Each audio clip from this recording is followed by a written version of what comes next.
Career start చేసినప్పటి నుంచి Akhil sensation సృష్టిస్తూనే ఉన్నాడు. తొలి సినిమా డిజాస్టర్ అయినా అఖిల్ హీరోగానే కొనసాగాడు. కానీ ఈ కుర్ర హీరోలో విలన్ యాంగిల్ ఉందని ఎవరూ చెప్పలేదు.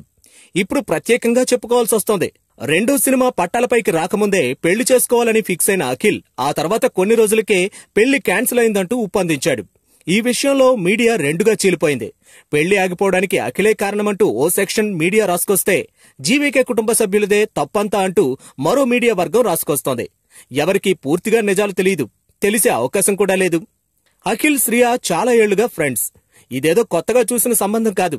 ఇన్నాళ్లు క్లోజ్ గా ఉన్నప్పుడు కనిపించిన నెగిటివ్ యాంగిల్ ఎంగేజ్మెంట్ పూర్తయిన తర్వాత అఖిల్లో శ్రియకు కనిపించడం విడ్డూరం అంటోంది ఓ మీడియా. తప్పు తన వైపే ఉంది కాబట్టే అఖిల్ పై నిందలు వేస్తోందని ఓ సెక్షన్ ఆరోపిస్తోంది. అయితే మరో సెక్షన్ మాత్రం అక్కినేని కుటుంబానిదే తప్పు అంటోంది. మీడియాపై కాస్తో కూస్తో గ్రిప్పుంది కాబట్టి శ్రియ భూపాల్ కు వ్యతిరేకంగా అఖిల్ పేరు చెడకుండా వార్తలు రాయించుకుంటున్నారని ఆరోపిస్తోంది. ఈ ఆరోపణలు ప్రత్యారోపణలు ఎలా ఉన్నప్పటికీ ఒక విషయంలో మాత్రం అఖిల్ కు ఇది చాలా హెల్ప్ అవుతుంది. అఖిల్ ఇంకా చాలా చిన్నోడు. కెరీర్ స్టార్టింగ్ లోనే ఓ పెద్ద డిజాస్టర్ చూశాడు. దీంతో గెలుపోటముల్ని సమానంగా స్వీకరించాలని తెలుసుకున్నాడు. ఇటు పర్సనల్ లైఫ్ లో కూడా ఆటుపోట్లు చూస్తున్నాడు.